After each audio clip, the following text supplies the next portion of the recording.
This young man came today with his friend Dotup Tam to the National Esports Center to attend the welcome event for the country's strongest fighter named Park Han Kwang. He is an arrogant guy, always thinking he is unbeatable, and he looks down on the Z country's players from Luke Tron with great disdain. He even openly called them trash to teach Park Han Kwang a lesson. At that time, Dotup Tam used 2 hot pot meals to ask Luke Tron to challenge him. Luke Tron had only been using the mouse for 2 months and just mastered the rules of this game last night. Yet just for 2 hot pot meals, he boldly stepped onto the stage to compete with Park Han Kwang. What no one expected was that Luke Tron punched Park Han Kwang right in the mouth, missed no moves, and won by a huge margin. When interviewed after the match, Luke Tron didn't hide that it was his first time playing the game, a true newbie. This truth made Park Han Kwang even more humiliated. Who would believe that a player considered the strongest fighter in Country H could lose to a freshman student playing the game for the first time? That day, Luke Tron crushed Park Han Kwang's pride and restored honor for Country Z. Amid the roar of the crowd, he instantly rose to become the new king of the game called Chien Jiap. After that match, Luke Tron became a rising star in esports with numerous records and top rankings. He successfully entered the Hall of Fame. Unfortunately, the heavens often envy talented people.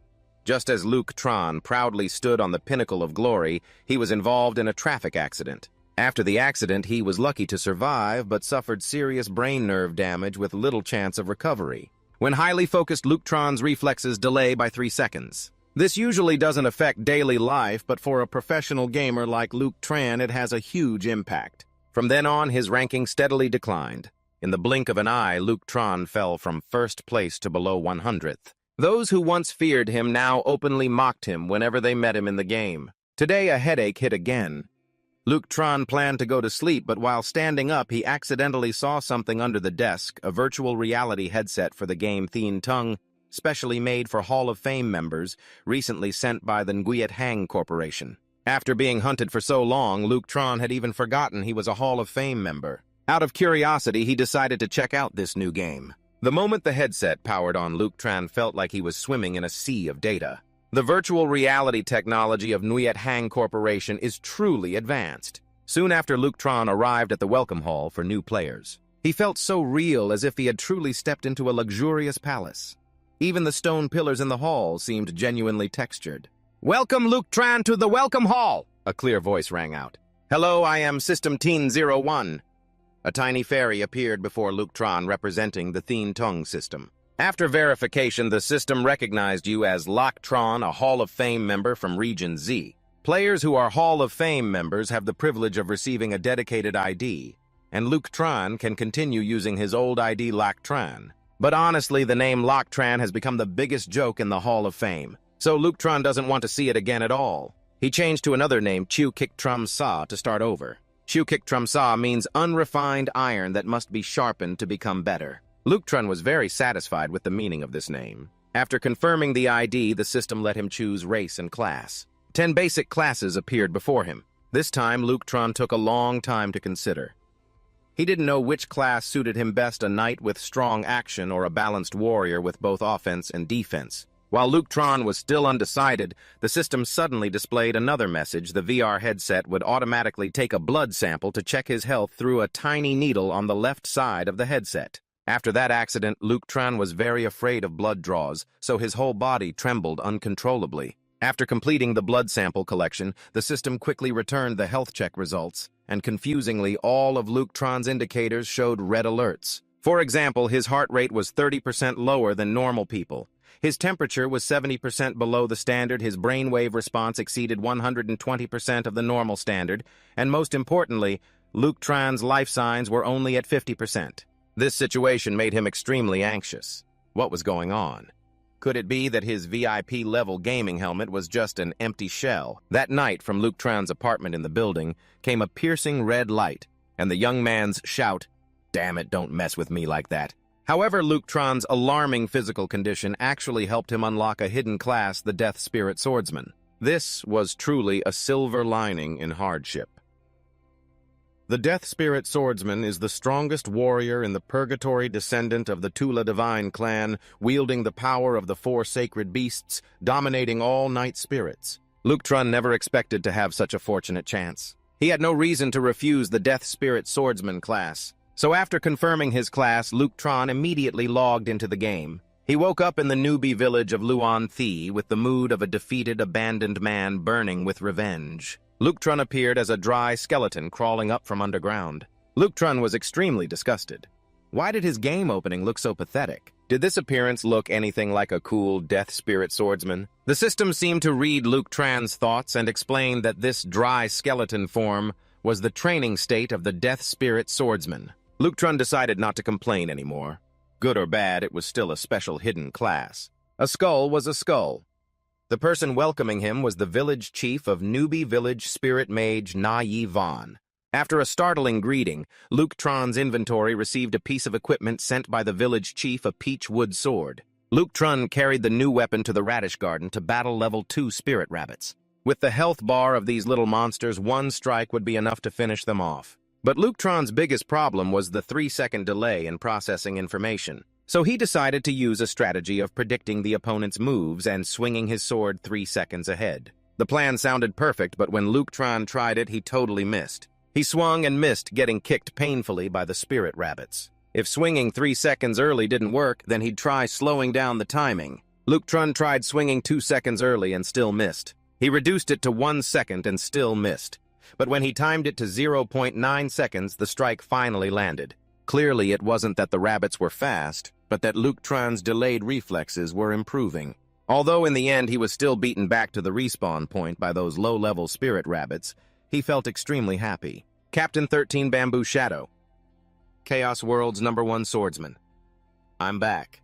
Leuchtron carried his sword back to the radish garden once again. On the way, he kept wondering why his reflex delay dropped to 0.9 seconds instead of the 3 seconds the doctor mentioned.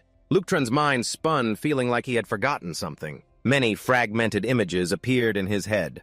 A sports car crashed and smashed the front, a blood-stained baseball bat, and even the image of Quan Vu. All these things seemed unrelated. Leuchtron found it strange that they kept appearing in his mind for no reason. He also remembered the doctor saying his nervous system might be able to heal itself. At the time, Leuchtron thought it was just comforting words to keep him hopeful about survival.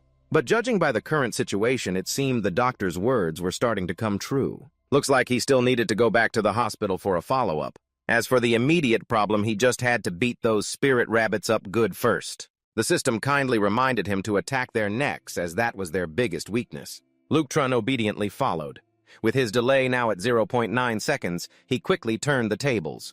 The reduced delay made Leuchtron feel exhilarated. The more he fought, the more motivated he became, hoping that one day his delay would disappear entirely. And once again you rise to the pinnacle of fame. After Leuchtron finished slaughtering the entire radish garden, he suddenly caught a strange creature. Upon closer look, it was another player with the in-game name, "Tonight is a Bit Cold." Seeing him beaten so badly, Leuchtron quickly guessed that the next to appear must be the great boss of the radish garden. Sure enough, not long after, the level 10 giant spirit rabbit appeared. It was holding another player named Tonight is a Little Lonely, upside down by the ankle. The big-eared Rabbit King is a very hot-tempered, muscular beast ruling over the radish garden. Looking at its muscles compared to Leuchtron's walking skeleton frame, it was like night and day. That guy Tonight is a Little Lonely was thrown by it like a rocket. Just then, Tonight is a Bit Cold was also taken out by Leuchtron as a shield. The two brothers charged straight at each other and immediately grabbed hands to return to the respawn point. "You two go ahead and rest assured I'll take revenge for you," Leuchtron said coolly. After dealing with the two unrelated players, he focused on the main problem. This was Leuchtron's first time facing a boss. After the delayed reflex was reduced, it was hard to suppress the excitement. He gripped his sword tightly, ready to respond to the enemy. Unexpectedly, that Rabbit King even had a weapon. Seeing Leuchtron draw his sword, it quickly strapped on a set of sharp bear claws on its hands. It looked like a gangster. Leuchtron began to feel the pressure, but forced himself to stay calm. The opponent must use close combat with high speed, and the best way to deal with such an enemy is to use stillness to control motion. While the opponent attacks, you have to dodge and find an opening. Just as Leuchtron thought this, the Rabbit King launched an attack. Indeed, it was very fast, and Leuchtron failed to dodge in time. But what he didn't expect was that this first strike took away 25% of his health. While he was still stunned, the system's simulation window popped up with an announcement about the immortality attribute of the death spirit. Before losing all health, the Death Spirit swordsman can quickly heal damaged bones and maintain the integrity of his skeleton. However, health cannot regenerate. Luke Tran read this twice, but still couldn't understand what the system was babbling about. If health can't recover, then why call it immortality? But this didn't matter as much as dealing with this gangster rabbit. If one hit took away 25% of his health, how much damage could his full power strike deal to the opponent? Luke Tran gave it his all with one strike, but unfortunately only caused 8 points of damage. He quickly backed away. Looks like this guy is tough, not only lightning fast and aggressive, but even his defense is very solid. Luke Tran chose a safe distance to step back. As soon as his foot touched the ground, the spirit rabbit aggressively charged again. This was all part of Luke Tran's plan. Taking advantage of its charge, he slashed a sword straight at the opponent's critical weak spot, the neck. But to his surprise, beneath the rabbit's fur was a layer of iron armor. It's just a boss of low-level minions.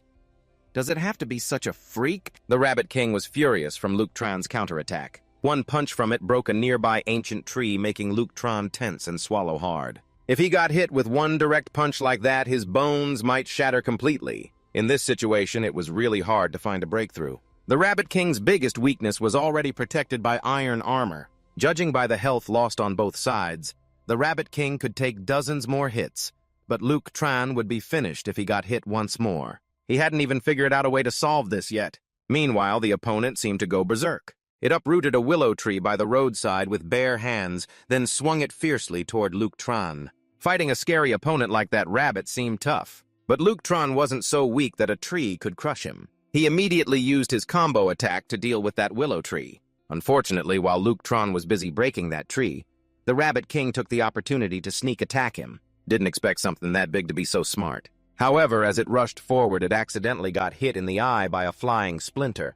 This immediately caused 20 points of damage. Luke Tran found a breakthrough point. It seems the eye is really the opponent's weak spot. Distracted by this, Luke Tran got hit by a punch. Luckily, he quickly went with the punch's momentum and dropped his chin. Since it wasn't a direct hit, he only lost 15 health. But before Luke Tran could celebrate, the opponent immediately threw another punch at him. This time it hit the ribs directly.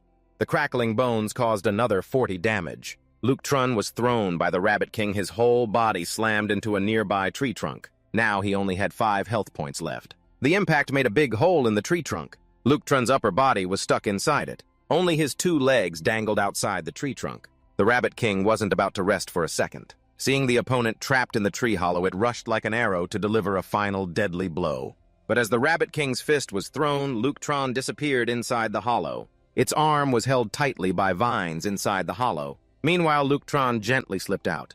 Looks like this moving skeleton form can be pretty handy sometimes. Because of his size, slipping through tight spaces is quite easy. "Little rabbit, I'm here."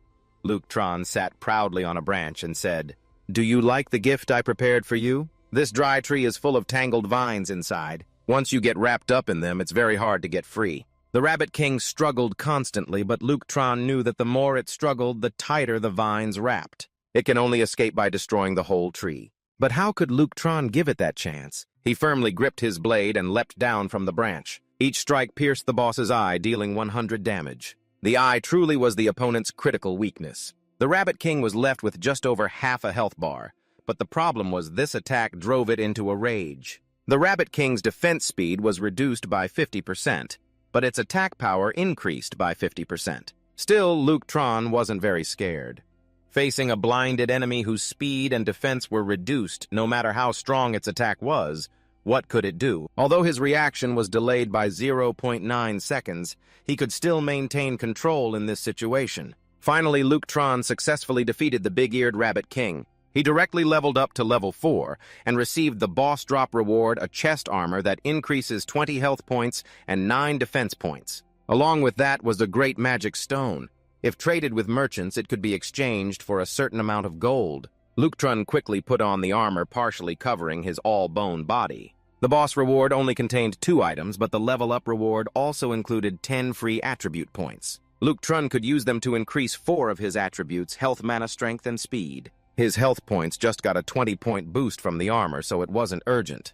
He was momentarily undecided on how to distribute the 10 points. While Luke Tran was still confused, he suddenly heard a loud shout. From high up in the tree, he looked down and saw 2 players running frantically as if being chased by ghosts. And these two looked somewhat familiar. They seemed to be the two guys Night is a bit cold and Night is a little lonely he had met earlier. But why were they here? Luke Tron jumped down from the tall tree. As soon as he appeared, the Night duo groaned. First Green Bean, then Tu Lin, now Quang Long. Heaven seems to want to destroy us. It seemed they were being chased by someone. Fortunately, Luke Tron has no hostile intentions toward these two. He even helped them block arrows from the enemy. You two go ahead, leave this spot to me. Luke Tron shooed the two young men away like chasing off evil spirits. Actually, that's not quite right. He was worried about their lives. It's just that Luke Tron was quite interested in the pursuer, an archer. From the arrows just shot, you can see his shooting speed is very fast, but his trajectory is somewhat simple. With Luke Tron's reaction speed, now those arrows basically couldn't hit him. The opponent is a level 7 archer in the game Tu Hua Dung from the Mad Dragon Guild. This guy looks impressive, but his ID sounds pretty girly. The bow in Tu Hua Dung's hands kept drawing tighter and tighter. It seemed he was very angry because Luke Tron could dodge all his attacks. A worthless level 5 skull acting like a savior. Tu Hua Dung cursed while launching his deadly skill called Whirlwind Fire Arrow. Although this was his strongest move, it still didn't trouble Luke Tran. After all, he was a gaming prodigy. Now he even mastered his own 0.9-second latency handling situations extremely smoothly. For that Whirlwind Fire Arrow skill, Luke Tran didn't even bother to dodge. He confronted it head-on and countered it. Tu Hua Dung gritted his teeth and reached for another arrow to attack again, but he didn't know how Luke Tran suddenly appeared right behind him in the blink of an eye. Then the opponent was right behind his back. What happened next was obvious without thinking. Luke Tran was even polite enough to say goodbye. Then he swung his sword and sent Tu Hua Dung back to the respawn point. After all, archers are long-range attackers. They've always been fragile glass cannons. Close combat like this usually can't withstand a single hit. After sending Tu Hua Dung off to go sell salt, the ground beneath Luke Tran suddenly shook violently. The birds in the forest were scared and flew off in all directions. What's this? Such a big commotion, it can't be new players fighting, can it? The shaking grew more intense. Luke Tran guessed that the people in the guild, along with Long, were clearing the surrounding area to trap the boss. That's why Tu Hua Dung was chasing after the two brothers earlier. Unfortunately, he failed and let one fish slip through the net Luke Tran right here. Out of curiosity, Luke Tran ventured deep into the Divine Light Forest. Sure enough, there was a fight going on. On one side was a level 15 green cockroach king already half health down. On the other side were newbies led by a guy named Long Han Thien Ha, a level 9 knight. Though he was leading, Long Han Thien Ha wasn't directly fighting himself. Instead, he used money to overwhelm the monsters. He promised that anyone who dealt even a drop of damage to the boss would be rewarded 50 coins. This level of generosity from Long Han Thien Ha left Luke Tran's mouth wide open in amazement. 50 coins per drop of blood. The remaining 200 drops of the Green Cockroach King's health equaled 60,000 coins. Spending that much just to deal with an F-rank boss. Is this rich guy crazy? None of these newbies here aren't slaves to money. They shouted slogans like "Charge for Long" and "Charge for the Mad Dragon Guild." But really, that high spirit was just for the money. Although the Green Cockroach King was only an F-rank boss, he was still no easy opponent for newbies. The casualty rate was getting worse by the minute.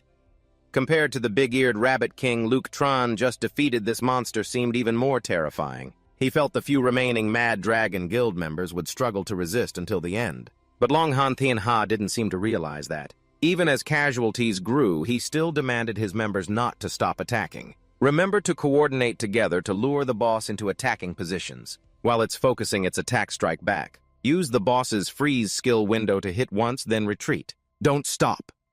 The more Luke Tran listened, the more annoying it sounded.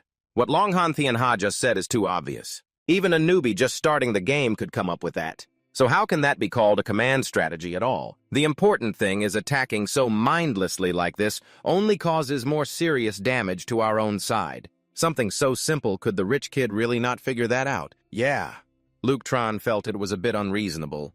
He leaned toward the idea that Long Han Thien Ha wanted to use other people's lives to slowly chip away at the boss's health. Plus, a bunch of numbers started popping into Luke Tran's head. Each person who dies is compensated 300 coins. If their rank drops, they get an extra 500 coins as compensation. The guild with Long here has 50 people. If they all get sent back to the respawn point and drop ranks, that's a total of 40,000 coins. Adding the bonus for damaging the boss, Long Han Thien Ha would have to spend a total of 100,000 coins. 100,000 coins for an F-rank boss. Is that really worth it? With the curiosity of a busybody, Luke Tron kept to a corner, carefully observing the battle. With Long Han Thien Ha's pile-on strategy, the Green Cockroach King's health did decrease, though quite slowly. A squad of archers standing on the outer ring began attacking simultaneously. After this attack, they took a good chunk of the boss's health. Long Han Thien Ha beamed with joy. The archer squad shoots really well. When the boss has just a little health left, stop attacking so I can finish him off. Luke smirked, wondering how this guy was already close to level 10 at the early stage of the game. It seemed that until now he had been using money to buy chances to finish off bosses like this. But the lowest health phase of a boss is always the hardest. As expected, the Green Cockroach King entered a rage state. It grew 6 arms. Its attack power and speed increased by 100%. Defense also increased by 50%. The situation looked unfavorable for the Kuang Long Guild, but the suicide troopers bribed by money kept rushing forward relentlessly. They all wanted to further chip away at the boss's health. In return, they would get a bit more money themselves. Long Han Thien Ha timed it perfectly. When the Green Cockroach King's health bar was down to 1 dot, he made his move. But this rich guy never dreamed he would be robbed of the boss's kill by a complete stranger. Just as his weapon was about to strike the Green Cockroach, King Luke Tron knocked it away. He hadn't just been standing there idly. With his rich experience and superior talent, Luke Tron successfully prevented him from stealing the boss's kill. Long Han Thien Ha's face went pale and then flushed red. He was so angry the veins on his forehead twitched non-stop. "Who are you?" Long Han Thien Ha hissed each word. "Me, I'm just an ordinary passerby," Luke Tron replied coolly with a tone full of disdain. "Just now I passed by and saw many players being driven away by Long's guild members, so I wanted to stand up for them and seek justice. Now that you're stepping in, isn't your goal just to compete for the chance to kill the boss yourself?" Long Han Thien Ha sneered. "I'm just trying to cleanse the game environment." Luke Tron wasn't the least bit ashamed, but a few words back and forth were enough. How could Long Han Thien Ha let go of someone who touched his stuff, especially something he spent so much money collecting? Long started attacking from one side while the Green Cockroach King writhed, using its last strength on the other. Luke Tron was caught in a pincer attack, but remained calm. To him, whether it was Long Han Thien Ha or the boss, they were both as good as dead, and their struggling just made them expire sooner. Luke Tron took just a second to stab Long Han Thien Ha through the chest, sending him back to the respawn point. "Go home and practice your skills more, rich kid. Money alone won't get you anywhere." Before Long Han Thien Ha completely disappeared, Luke Tron even kindly gave him a reminder as a senior in the trade. Luke Tron knew that with Long Han Thien Ha's personality, he would definitely bring a crew to get back at him after respawning, so he had to speed up the boss kill. Just as the rage state of the Green Cockroach King ended, its speed decreased by 150%, defense dropped by 100%, and attack power reduced by 200%. Luke Tron only needed one basic attack to defeat the opponent. Although his eye sockets were empty, Luke Tron's eyes now seemed to glow. He was eager to see the loot from the boss, but what awaited him was a bright red warning from the system. Luke Tron's health was far below the limit, forcing him to exit the game. Fortunately, the system was merciful and automatically saved the experience and equipment Luke Tron gained after defeating the boss. So Luke Tron logged out of Tiantong feeling very reluctant. Just as he took off his gaming headset, there was a rapid knocking at the door outside. Luke Tron thought it might be a thief or something, so he grabbed a baseball bat and opened the door. But it was actually Do Thap Tam, who looked very panicked. "What are you doing here at this hour?" Luke Tron asked in confusion. "Of course I'm worried about you," Do Thap Tam said breathlessly, seemingly having run all the way here at full speed. "Earlier he sent you messages, but you didn't reply, and you didn't answer when I called either." "You really—" Do Thap Tam hadn't finished his sentence before looking up and getting terrified by Luke Tron's current appearance.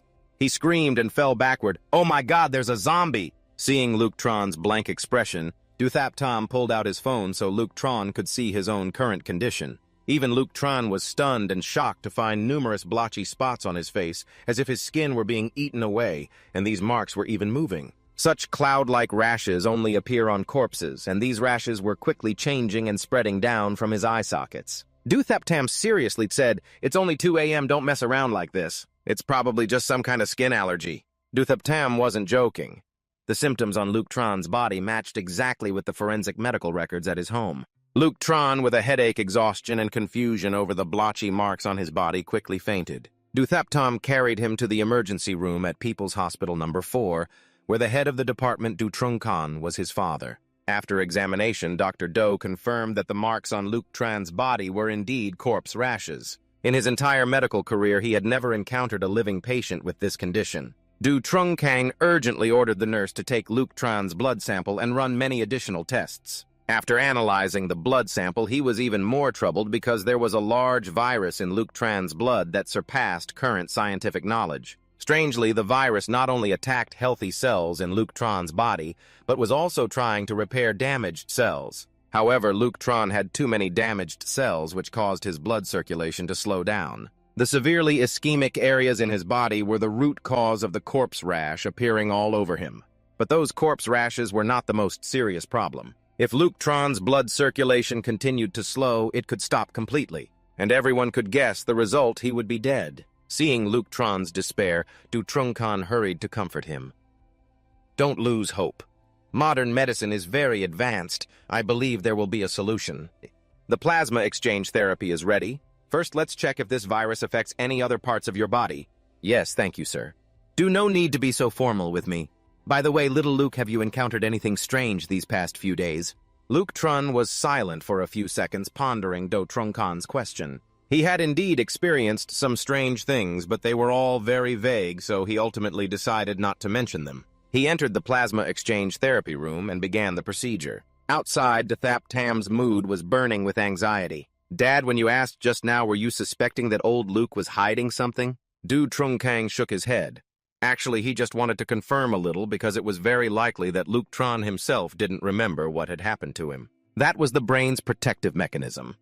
In other words, Luke Tron had post-traumatic stress disorder and had forced himself to forget some past events. But looking at Luke Tron's current circulation rate, Du Trung Khan is certain that he must have suffered a severe trauma before even once near death. Luke Tron's current condition is not good at all. Du Trung Khan urged his son to quickly inform Luke Tron's family. Witnessing his best friend in such a life-or-death state, Du Thap Tam felt extremely upset. Meanwhile, the purpura spots on Luke Tron's face were gradually disappearing. Suddenly, in a daze, he also felt a warm energy enveloping his body. When the CT scan was finished, Do Trung Khan told his son to quickly push Luke Tron to another scanning room while he went to get the films. But as soon as he entered, Do Thap Tam couldn't help but scream in surprise because all the purpura spots on Luke Tron's body had completely vanished.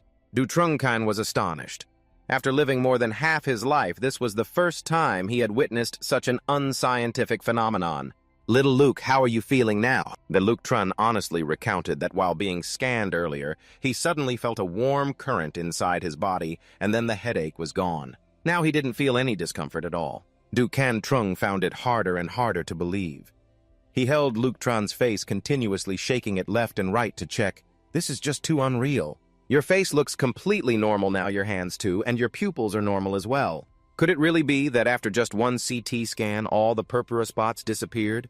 To Dukan Trung Luc Trun looked like a rare exotic animal that had escaped its cage. Although it was late at night, he was so excited that he insisted on dragging him to the laboratory. So Luke Tron had to stay in Dukan Trung's lab for another 3 hours. When he came out, his face was pale, and he was so weak he had to be supported by Do Thap Tam. Earlier, Do Can Trung almost dissected his body for research, and Luke Tron's weakness was because he had taken as much as 800 cc of blood for experiments. After struggling for 3 hours, Do Can Trung confirmed that X-rays have the effect of suppressing the virus.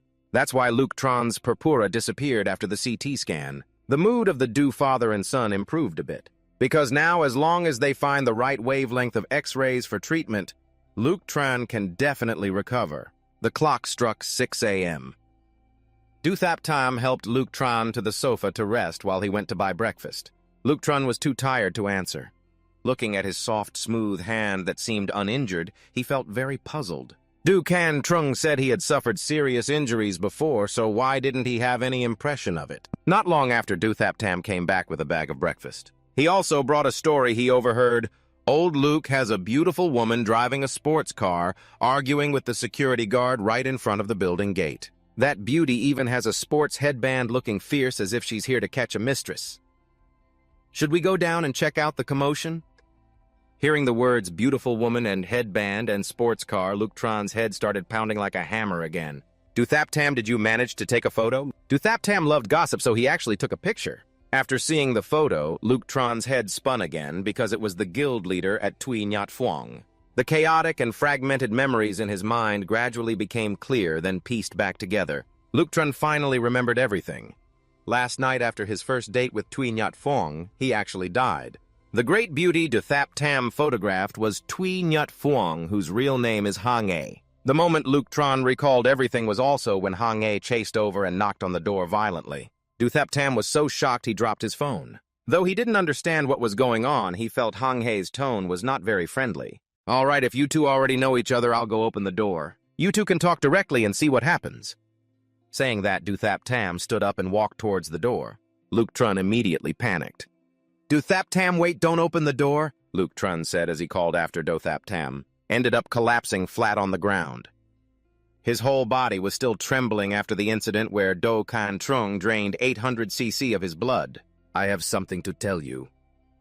Luke Tron's voice was so soft and weak that Duthaptam couldn't even hear it. Outside, Hang-A was still frantically banging on the door, screaming loudly, making Duthaptam extremely anxious. Just as he grabbed the door handle, Hang-A aggressively charged inside. Luke Tron, Luke Tron! Hang-A's eyes darted everywhere, searching for any sign of Luke Tron. Duthaptam pretended to be clueless and said she had the wrong room and that he didn't know who Luke Tron was. But Hang-A wasn't someone easily fooled, especially since she had just heard Luke Tron's voice from inside. Despite Duthaptam trying to stop her, she continued to rush around, searching for her beloved. Finally, Hang-A charged straight into the bedroom. Luke Tron was hiding behind the wardrobe. This room is doomed, he thought silently. Thaptam, oh Thaptam, didn't I tell you to find a way to make her leave on her own? Why did you let her wander right into the bedroom? Hang-A was getting closer and closer to the wardrobe door, continuously blaming why Luke Tron was avoiding her. Luke Tron didn't even dare to breathe heavily. But when Hang-A's hand reached for the wardrobe handle, Duthaptam suddenly shouted, Luke Tron is dead! Hang-A's hand froze, then started trembling. No way, no way. Luke Tron can't possibly be dead like that. You must be lying to me 100%. If you don't believe me, you can go to People's Hospital number 4 and check the autopsy report, Duthaptam said firmly. This method worked. Hang-A trembled for a long while and then burst into tears. Then she scolded Luke Tron as a lying scoundrel while running out. Only after her figure disappeared did Duthaptam dare to open the wardrobe. Luke Tron was sitting curled up inside. He looked dazed to the point of stupidity. When I was at the hospital, I naively thought that just using X-ray treatment would restore my body to normal. But after the memory lock was broken, I'm not even sure if I'm still alive now. Luke Tron's voice was extremely mournful, and what he said only made Duthaptam more confused. Hearing you say that makes me even more uncertain. What exactly happened to you last night? You weren't clear about it earlier either. Luke Tron took a deep breath. Then he recounted what happened yesterday. It sounded a bit far-fetched, but he was buried alive. Duthaptam was already horrified by this. It turned out that the afternoon before, Luke Tron had accepted an invitation to meet Hang-A. At first, he thought it was just a normal online friend meeting, but unexpectedly, she was also the vice president of GGS Asia region. Hang-A had used Luke Tron's equipment from the Lindong game before. She exchanged it for 200,000 yuan, then invited him to join the work group she had just established. At the same time, Hang-A confessed her feelings for Luke Tron all along, but he kept rejecting her.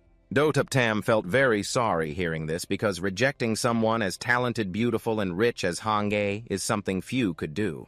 But Luke Tron had his reasons for refusing. With his current sickly state and delayed reflexes, being together would only become a burden for Hang-A. He didn't want someone like her to waste time on a useless person like him. However, on the way back when Hang-A was taking Luke Tron home, something happened. Hang-A's competitor for the GGS Asia president role, seeing no chance of winning, set a trap halfway to confront her. An overwhelmingly large group of opposing fans, each equipped with weapons. Luke Tron and Hang-A were in a very desperate situation. In that emergency to save himself, he ignited the gas tank, causing a big explosion. But the explosion only delayed things for a short while. Hang-A also fainted from the strong shock. Coincidentally, a garbage truck passed by at that moment. Although it smelled bad, Luke Tron had no choice but to throw Hang-A onto it to escape the danger. The hunting trip of those people ended in failure. so they took out all their frustration on Luke Tran. At this point, he was already exhausted and outnumbered, so he couldn't escape the tragic fate of being strangled until he lost his breath. After venting, those villains thought Luke Tran was dead, so they dragged him to a mass grave north of the city. Just like that barely clinging to life, Luke Tran was buried alive by them. When Dothap Tam heard the words, mass grave, his face turned pale. It seemed this wasn't the first time those people had committed such a crime. Back to the main issue. That day, Luke Tran hadn't been completely doomed, because right after those bastards left, a heavy rain poured down, softening the mud that buried him. The heavy rain made the earth soft. At this point, he had lost consciousness, but crawled up from the ground like a zombie. He didn't even know how he managed to move. He only felt the pain in his body gradually fade away. When he regained consciousness, he vaguely stood in front of his house. The key point was that aside from his clothes being torn to shreds, there wasn't a single wound on his body. Only his head hurt occasionally. Du Thap Tam felt that the large virus his father discovered in Luke Tran earlier was probably contracted when he was buried. After all, it did help restore his body. But this was really hard to believe. Still, what Do Can Trung said was accurate. Luke Tran had gone through a huge trauma. He was basically clinically dead, so his brain automatically blocked some memories to protect him. After recalling this, Luke Tran's emotions were extremely complicated. Du Thap Tam, tell me, am I still considered alive now? Du Thap Tam couldn't give Luke Tran an answer for the time being. He only knew that all the mysteries were buried in that mass grave north of the city, and this compelled Du Thap Tam to go there. Luke Tran also wanted to come, but with his current condition, even standing up was difficult. More importantly, Du Thap Tam didn't go to the grave immediately, but had to visit People's Hospital number 4 first. Earlier, Do Can Trung asked him to bring Luke Tran's gaming headset for study. After breakfast, Du Thap Tam carried the gaming headset to his father's expert meeting room. As soon as he entered, he froze for a few seconds because the room wasn't just Do Can Trung's, but also had several old men with gray hair. All were big shots in the industry. While Do Thap Tam went out, Luke Tran quietly sat calculating what he had to do before he died. This included finding someone to keep his father company and leaving him retirement money, helping Hang-e rebuild Ko Kim Mung Han, then leaving a proper farewell letter. Not long after, Du Thap Tam returned. Hearing his voice, Luke Tran quickly hid the plan. Du Thap Tam carried big and small bags like he was running away from home. And in fact, he really was running away from home. Without Luke Tran's consent, he declared he would move in with him from now on. But I only have one bed, Luke Tran said, confused, arms crossed. Du Thap Tam said, no problem, your sofa is enough for me to lie on. Luke Tran felt a little headache. Judging by Du Thap Tam's expression, he guessed with 9 out of 10 certainty that his health was at a stage where he needed someone to take care of him. I'm just bored being home alone thinking random stuff. As for you, you're not getting better that fast. Saying that, Du Thap Tam pulled out a health analysis report of Luke Tran. It stated that his physical condition was very good. Du Thap Tam said he initially didn't believe it. But this report was the result of many experiments by old professors, so he reluctantly trusted it a bit. Actually, Do Can Trung didn't want to reveal Luke Tran's illness. But the virus gene sequence in his body was too much. He could only ask others for help, those old gray-haired doctors Du Thap Tam saw in the meeting room. Then more people came older and older, higher and higher in rank. Eventually, they gathered into a group of highly academic veterans. This clearly isn't an ordinary meeting, but a medical showdown. And these old professors are all very influential. They just need to make one phone call, and that mass grave north of the city instantly becomes a military-restricted zone. Du Thap Tam doesn't even need to waste effort going there anymore. After half a day, all the secrets in that grave were dug up. Underneath that dumping ground was originally a mass grave from the late Han Dynasty. According to Du Thap Tam, that place might be related to Guan Yu. It sounds unrelated, but indeed, in the fragmented memories of Luke Tran, there is an image of this legendary figure. The more mysterious thing is that a fluid was leaking from outside the tomb. Inside it, they discovered a type of viral protoform. It has the same genetic code as the virus currently running in Luke Tran's body. Truly a shocking discovery that Luke Tran is infected with a virus from 1,000 years ago. Because he was the first person infected with this virus, the doctors named it after him. While Du Thap Tam began packing up his things, Luke Tran kept studying that report very carefully. He noticed that the virus's characteristics section had only a brief introduction, no detailed content. That's understandable. The report was written in just half a day. Even if the meeting was full of top experts, it would be hard to fully research the virus's traits so quickly. But they could confirm one trait: it has an extremely high recovery capability. The proof is it repaired Luke Tron's damaged cells and strengthened his body to an unexpected level. But what bothered Luke Tron most was that none of the elders were interested in his body at all. My dad told me there was actually some debate at that time. Most wanted to put Luke Tron in a lab for 24-hour observation, but some leaders argued they had to respect his opinion. Duthap Tam explained. Later, the top doctors also found the viral protoform was more valuable for research. So Luke Tron's importance was downgraded. Now he's only considered a reference subject for the viral protoform. When Duthap Tam said this, Luke Tron finally breathed a sigh of relief. His biggest fear was becoming a guinea pig. Dukan Trung had already taken 800 cc of his blood and tortured him for hours. Now, with over 10 professors, if they all acted like that, Luke Tron wouldn't survive. I didn't expect this virus has helped me 3 times. Luke Tron muttered 3 times. Huh. Only twice, right? Duthap Tam asked curiously. The cell recovery that brought me back from the brink of death is 1. The viral protoform helping me avoid being a guinea pig for the professors is 2. And finally reducing my delayed reflex to just 0.9 seconds. The last thing was the first time Duthap Tam had heard since Luke Tron's accident. He was so excited he immediately grabbed Luke Tron's gaming headset. He told him to quickly get into the game and try it out. It was also to test if the X-ray system installed by Dukan Trung worked. That's when Luke Tron noticed something different in his gaming device. Duthap Tam proudly said it was his father's important invention. He installed a device system that emits X-rays to suppress the virus's development. That way, Luke Tron wouldn't have to go to the hospital for daily radiation treatments anymore. Besides the upgraded headset, Duthap Tam also brought back a device called the Life Monitoring Bracelet. It can track Luke Tron's health data and directly send it to the hospital anytime for research purposes. But he still needs to go to the hospital once a week for a full checkup as a reference. Before Duthap Tam could finish saying, just that Luke Tron hastily interrupted. Because the bracelet he just put on was emitting blinding red lights. At the same time, Luke Tron was jolted by an electric shock that made his whole body tremble. Seeing that Duthap Tam was scared out of his wits. Oh my God, what is happening? And so the ambulance had to show up again at Luke Tron's house lobby. Dukan Trung also came to the spot. After some adjustments, the red lines and the electric shock phenomenon disappeared. The reason that happened earlier was because Duthap Tam hastily put on the bracelet without following the basic rule of adjusting the settings first. So now he is feeling very guilty.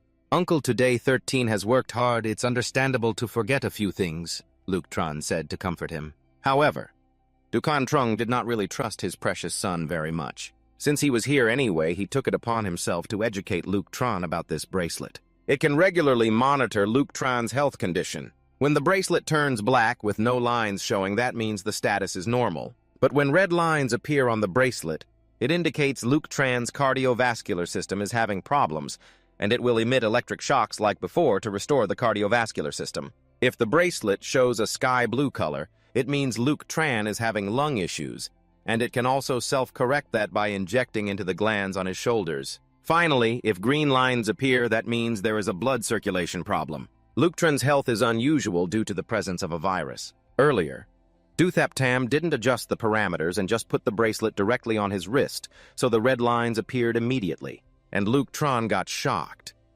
Dukan Trung also advised him not to worry too much, because once the bracelet sends a signal as long as he is within this city, Dukan Trung can rush here within half an hour. So if you want to leave the city, you have to notify us in advance. This is just for your safety. Hope you can understand. Dukan Trung warned him, but Luke Tron knew this was not just a reminder, it was a requirement. He is now a special research subject. It's understandable that his movement is limited within the city. After the two sides finished their agreement, Dukan Trung returned to the hospital. Luke Tron then started to study the gaming headset. Hey, old Luke, is your game ID still the same? Let me log in and add you as a friend. Changed it, how about you? Luke Tron revealed his new in-game name to Duthap Tam, who had also changed to an even cooler name, Chuang the Ultimate Master. Luke Tron was silent for a few seconds, then gave a thumbs up. Nice name. His attitude annoyed Duthap Tam. What do you mean am I not worthy of that name? Of course you are. Hurry up and set up the server. When you're online, take me flying Ultimate Master. Everyone knows Duthap Tam has always been a bad gamer. Luke Tron teased him a bit on the surface, but secretly promised himself to recover soon and make him a true Ultimate Master worthy of the name. Since last night, quite some time has been wasted with gaming. At this early stage, those 10+ hours are very precious. Luke Trun quickly logged into the game. When the headset powered up, the X-ray system also activated. He felt that warm, pleasant sensation envelop his entire body again. Once again, this feeling was very comfortable and soothing.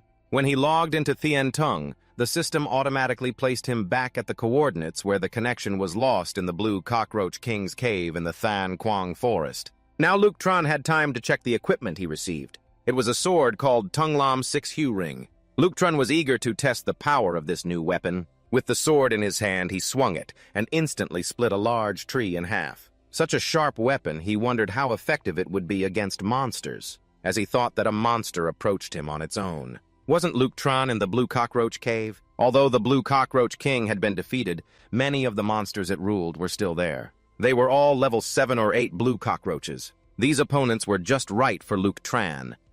With the new weapon in hand, he launched a flurry of slashes. Wherever Luke Trun slashed, blue cockroaches died. The feeling of mastering the battle was truly satisfying. But I'm in a hurry, all of you come at me at once. Seeing the blue cockroaches weren't too strong, Luke Trun said arrogantly. But you wouldn't expect these monsters to understand human language. They just charged straight at him. Still, even so, the difficulty only increased slightly. It was completely impossible to break the fact that he was the one controlling the situation. Luke Trun fought more fiercely. Before long, he wiped out the entire blue ant nest. Although still a bit weaker than before, this young man still felt he was super cool and handsome just now. Trich kick tram! Sa, a loud voice echoed. Luke Trun thought Du Thap Tam had come looking for him. Or at worst, Long Han Thien Ha was coming to settle the score.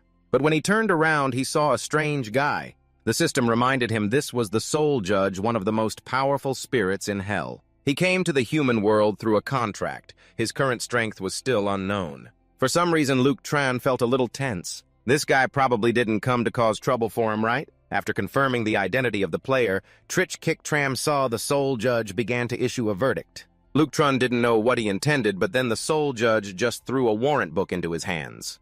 It was a wanted order for Trich Kick Tram Sa, valued at 250 gold coins. This thing was called Soul Spirit Bounty, basically a way to hunt down other players in the game. And this wanted order was issued by Long Han Thien Ha. Any player who successfully kills Luke Trun, causing him to lose a level, will receive a reward from him.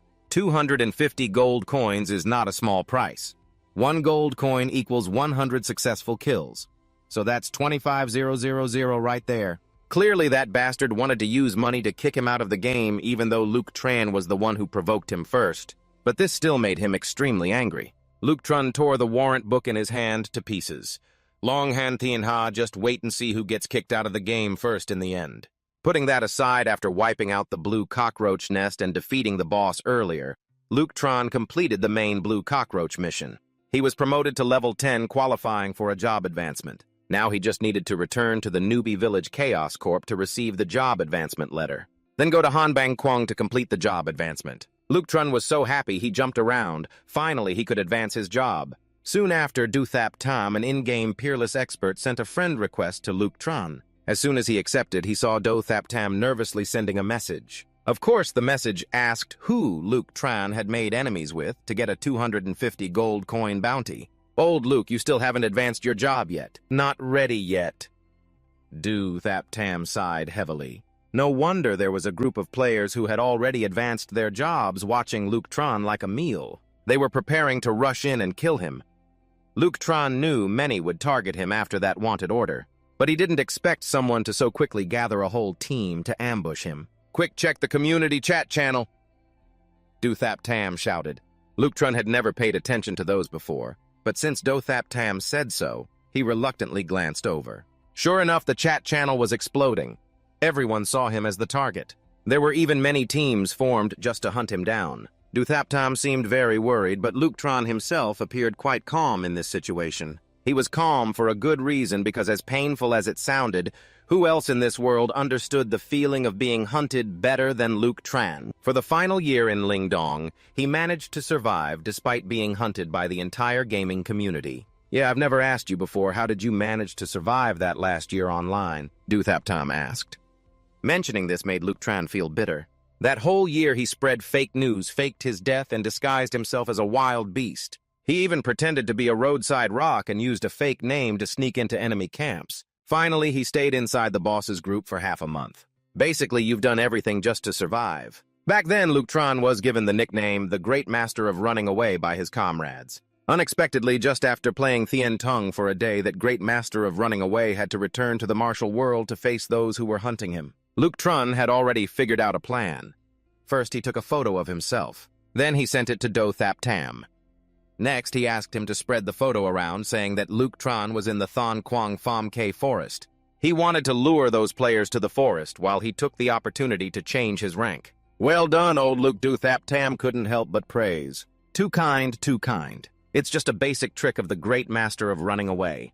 After finishing the plan, Luke Tron used plants to camouflage his whole body and slipped away. Soon after, Do Thap Tam did exactly as instructed, skillfully spreading the photo on the World Channel. Sure enough, the foolish players all fell for it and rushed to the Than Quang forest, chasing the money, not knowing the person they were looking for was just a rock by the roadside they had just passed. Luke Tron had already returned to Tan Thu village to get a transfer certificate for the village chief position. He was instructed to go to Han Bang Quang to find the spirit Swordmaster to Luan and give him the certificate personally written by him. Then Luke Tron could become to Luan's disciple, so he ran with all his might. Once he reached Han Bang Quang for the transfer, he would be fine, because that was the territory of the Night Spirit battle camp.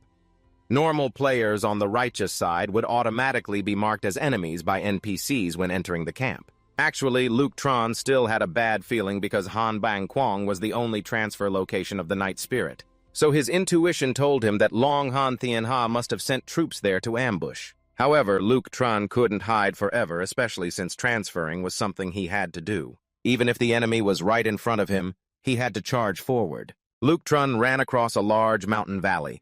Beyond here was Han Bang Quang. He found the highest spot to observe how many enemies were outside Han Bang Quang. If there were few, he could confront them directly. If there were many, he would have to use the East Distract West tactic and sneak inside during the chaos to transfer. As Luke Tron predicted, outside Han Bang Quang were a few ambushers acting as lookouts. A level 12 female archer accompanied by a level 15 knight, a level 13 warrior, and a level 14 shield warrior. They all felt Long Han Thien Ha was extremely cautious to send 4 people to deal with a kid who hadn't even transferred yet. Everyone get ready, the female archer suddenly said. After waiting so long, it's finally here. Following her direction at the end of the road, Luke Tron slowly appeared. Seeing only 4 opponents, he breathed a sigh of relief. Thankfully, it wasn't a large group. Otherwise, it would be harder to handle. We just met and you're already shouting to fight. Can't we sit down and discuss first? Luke Tron spoke, but he was really just buying time to find the right distance to strike. As expected, the 4 didn't listen to him. That was understandable since they were members of the Mad Dragon Guild. Earlier, Luke Tron had stolen a boss and tormented their guild leader, so there was no way they would sit down and negotiate now. They even thought Luke Tron was scared and trying to make peace smoothly, so they despised him even more. Heh heh, Mad Dragon Guild, you have money but such rude manners. I'm just a little skull.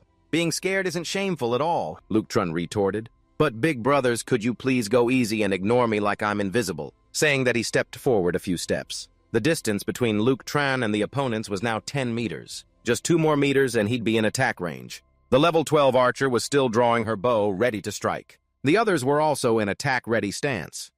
Letting you enter Han Bang Quang just to watch you switch positions. We're not that stupid. If Long Thew orders to meet Cheek Kitch Tram Sa, we'll just kill him on the spot. But your attitude isn't bad at all. I might consider only beating you back to the respawn point once. Big brother leveling up isn't easy for us either. Why make things difficult for each other?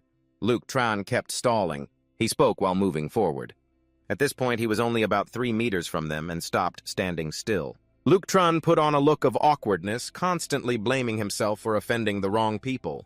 It was all just to make the opponent let their guard down a little. Unexpectedly, they took it seriously and then got excited, boasting about their guild reaching the sky. They even dared to compare their tiny super guild with the Trukan Lone Guild. When Luke Tron heard that he couldn't hold back his laughter, he burst out laughing heartily. Ha ha. You guys think you can stand shoulder to shoulder with Trukan Lone. What a bunch of damn fools you dare mock the Kwang Long Guild. Pathetic. Luke Tron didn't want to continue this meaningless conversation anymore. After all, he had already closed in to the distance he wanted. For these inexperienced kids, Luke Tron really didn't want to say much more. The opponents only saw a small level 10 Tu Lin like him talking arrogantly without fear. He had to fight until he knocked him down a level to satisfy them. The level 12 archer started the opening move. But even though the archer was higher level than Luke Tron, she was just paper thin. She couldn't block a single move, and Luke Tron defeated her in just 1 second. Now who's really the one to be laughed at? Yet they placed the archer at the front line. Your weak team spirit makes me burst out laughing. And just because of 2 words from the enemy, you blindly walk right up to them. Are you mentally handicapped?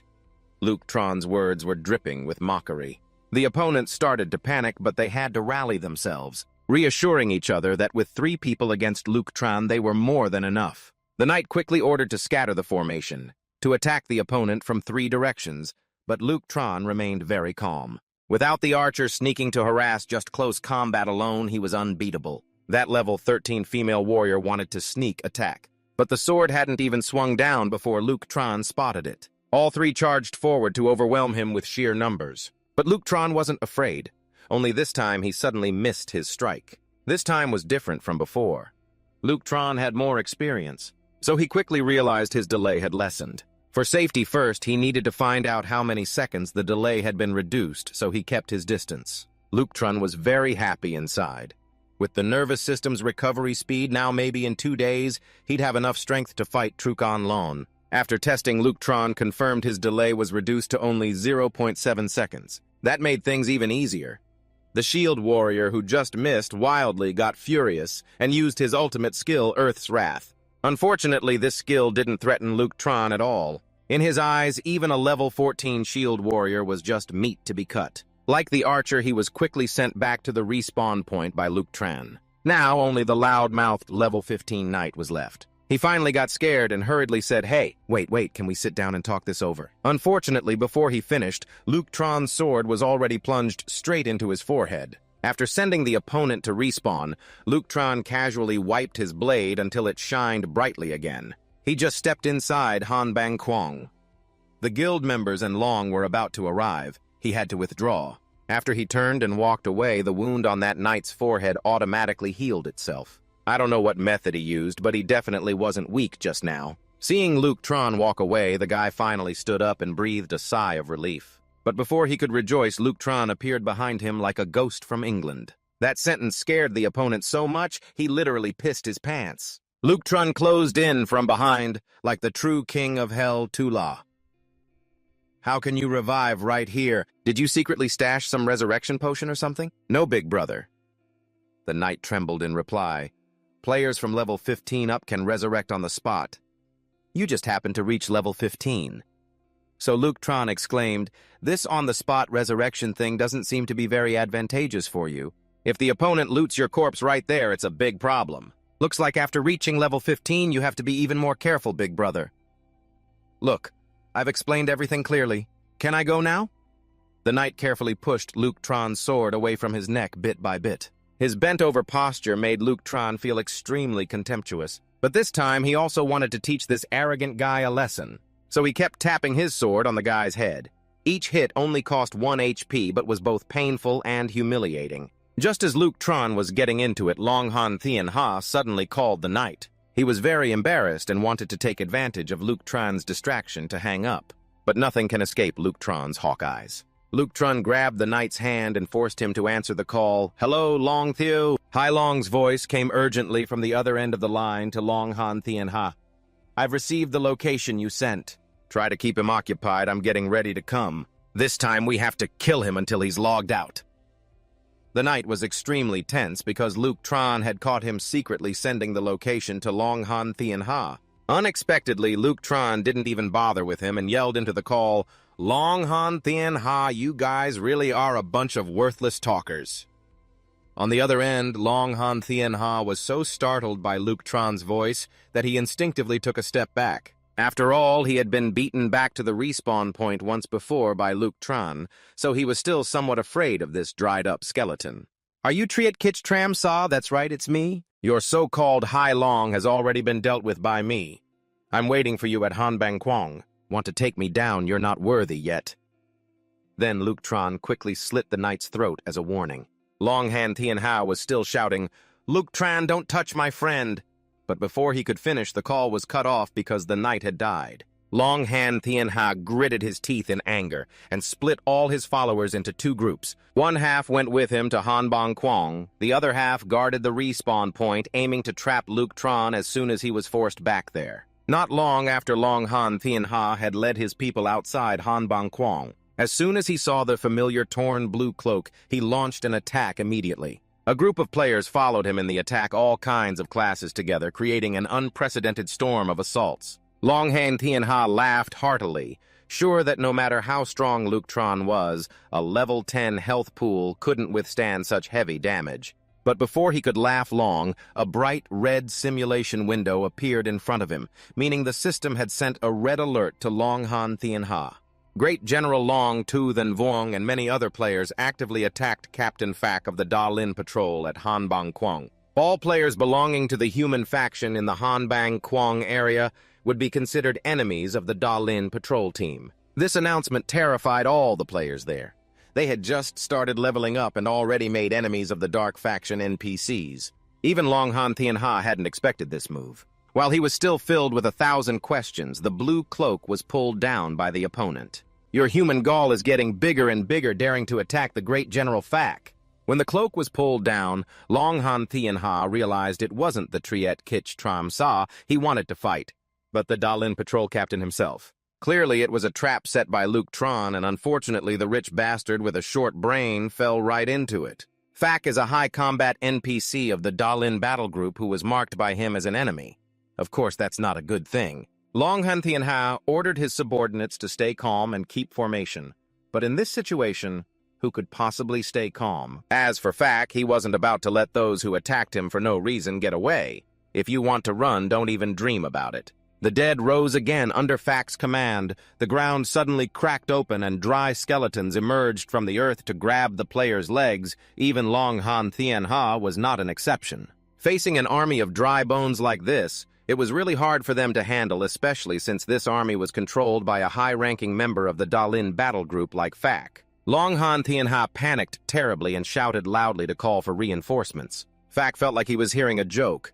He fired his weapon straight at Long Han Tianha's head. Reinforcements sure, but defeating a few like you will never calm my rage. Long Han Tianha was beaten until he was nearly blind, and his followers were suffering a massacre by the Da Lin army. Anyone who managed to escape this whole scene was seen by Luke Tron hiding on the side. You felt extremely satisfied seeing your plan to have others kill for you succeed. It was definitely worth the 10 gold spent earlier to buy 10 sets of torn clothes like mine in Tanthu village. And recalling earlier when he met Fak, Luke Tron had used all his vocabulary to flatter him to the skies, saying he was his true fan, worshipping him like a raging river. Then he used this opportunity to gift him the outfit identical to the one he just bought from the village chief. When Fak put it on, Luke Tron praised him endlessly so he would be satisfied and wouldn't take it off. That's why in the end the blurred-eyed Long Han Tianha mistook him. After this incident, you hoped the Kuang Long Guild could stay quiet for a while, but unexpectedly the bounty order was updated again immediately after. Whereas before, anyone who caused Luke Tran to lose levels would get 250 gold, now just killing you once, even without making you lose levels. Rewards 500 gold. Also, anyone who brings intelligence about you gets 10 gold. The bounty money increased rapidly, just like Long Han Tianha's rage. Luke Tran wasn't worried at all. The more the enemy wasted their wealth, the more chances he had to fight many masters. Moreover, these masters would become steps for him to climb back to the peak of glory one by one. After Fak dealt with Long Han Tianha's group neatly, Luke Tran finally felt safe to advance deeper into Hanbang Kong. In the end, Luke Tran found the soul sword man that the village chief mentioned. So excited he even skipped along to him. "Master, I've come to find someone to transfer my role. You stinky ant, how dare you step into my territory, prepare to suffer." Indeed, the characters in the Da Lin battle group are all hot-tempered like molten lava. In the end, Luke Tran had to pull out the village chief's letter of introduction to make Tuluan's sword stop. Village Chief Napwai Van is an old friend of Tuluan. If he personally introduced you, then he has no reason to refuse you. I will follow the advice of my old friend and accept you as my disciple. But boy, remember well that as a soul sword man, we must have an extremely pure body and mind, no matter what. Tuluan said. Luke Tran nodded repeatedly. "I will remember well, master."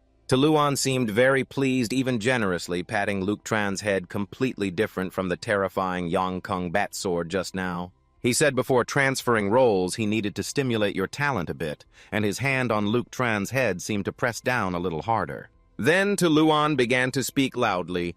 "O sleeper lord of the soul, let the power of your soul illuminate everywhere.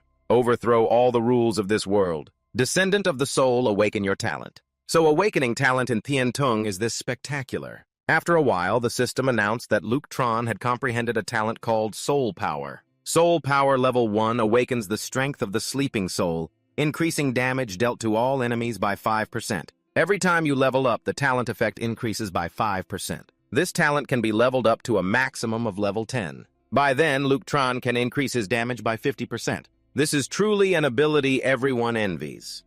And Luan seems very proud to see his new student able to grasp the talent with the highest aptitude.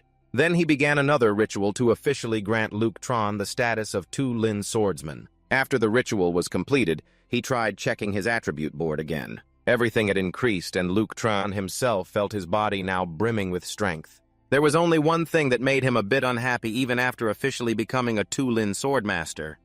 His form was still a skull that wasn't handsome at all. Luan patted Luke Tran's shoulder to comfort him. "The path to becoming a La is long and hard. The skull is our true nature, kid. I find your bone structure quite unusual. Here are 3 skill books that can help you develop quickly." Luke Tran's eyes lit up. But before he could even thank him, Luan took back the skill books from his hands. It turns out that even between master and disciple, these things are still very valuable. So he still had to charge Luke Tran. Each book was worth 5 silver coins.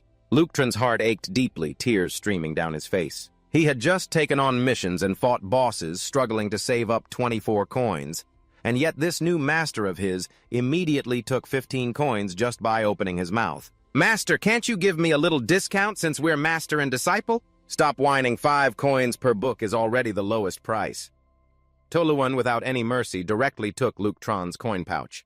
Then he threw the 3 skill books at him, continuously saying he was already selling at a loss. Luke Tran eagerly opened all the skill books. He received 3 new skills: Basic Swordsmanship, which increases sword damage by 5% for warrior-type fighters. Next was Corpse Looting, helping Luke Tran find more items from corpses. Finally, Slash Knife, which increases damage dealt to all targets by 10%. Luke Tran calculated that Basic Swordsmanship and Slash Knife combined already increased damage by 15%. After the class change, wouldn't the innate talent boost that by a full 20%? Previously, when playing flexibly, Luke Tran's Swordmaster skills could only increase damage to a fixed amount.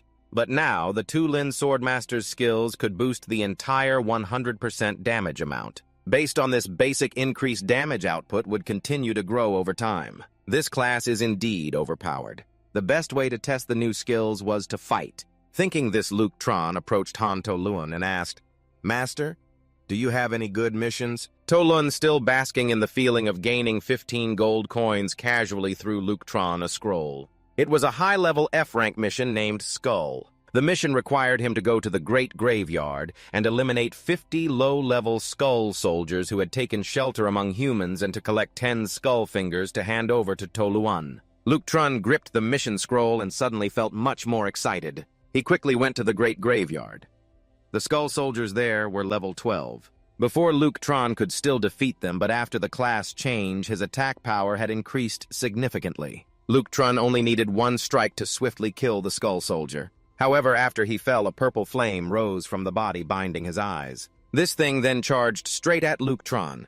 Although he didn't know what it was, he instinctively raised his sword to confront it. However, Luke Tran's sword swung through the air, hitting nothing but that thing. It had no physical form. Now it was too late to dodge. Luke Tran was hit squarely by the flame. The flame entered his body. Strangely, Luke Tran felt no pain or burning, but rather a sense of comfort.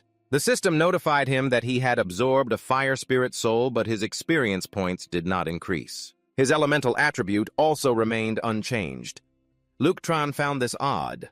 Could it be that this thing had no effect besides a momentary pleasant feeling? He planned to log off and check the forums for information later. But for now, he wanted to see if the skull soldier might drop anything good. He had high hopes, so his disappointment was even greater. The skull soldier only dropped a piece of torn cloth of poor quality with no value or use. Oh my God, this poor name, what a waste of my waiting. Luke Tran shouted loudly, "Keep hunting, we can't have all the Skull Soldiers be this week." Not long after Luke Tran had cut down 50 Skull Soldiers and collected 10 Skull Fingers. The mission was completed. You also leveled up.